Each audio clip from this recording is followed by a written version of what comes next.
De hele dag sporten en spultjes spelen. Ben uit groep 7 en 8 van zontje verschillende basisskwallen uit de gemeente Achtkarspelen mochten op de jaarlijkse squallensportdag op de Harkma wel los. Een afwisselend programma met sportieve activiteiten. Verspringen, korfballen. We hebben al 10 minuten gerend. En dan zoveel baantjes moest je rennen. 100 meter loop, steeds heen en weg. En in een korf zitten en mij een bal gooien. Achtkarspelen is een van de gemeenten die de squallensportdag nog organiseert. De band ging de opdrachten met een soort enthousiasme bij Del. De squallensportdag zal dan echt teruggaan blijven. Het is ik vanuit de gemeente dat we dit nog doen. Dus het is een heel soort sportvereniging die toch ook al natuurlijk. Dus gewoon korfbal en voetbal. En deze hebben we apart gehouden. Het is altijd een succes en die is hartstikke mooi.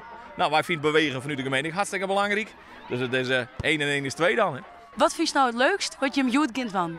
Ik denk dit, want dan kan ik mijn conditie een beetje opbouwen. Maar een bal 4 gooien. En gaat dat die wat goed hoor? Jawel. Korfbal, En waarom? omdat ik daarop zit. Oh, dus dat dit gaat hij gewoon wat goed hoor. Ja.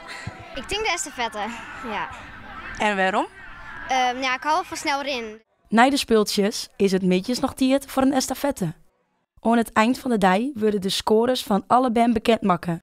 Alle leerlingen krijgen een diploma mijn hoes met de scores erop.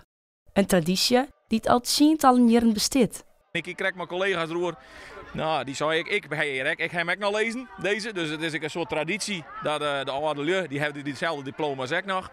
Nou, dat is hartstikke leuk natuurlijk. Dan kunnen ze eens maar bij een vergelijking wie het nou eigenlijk meer verder gooit, het of sneller weer.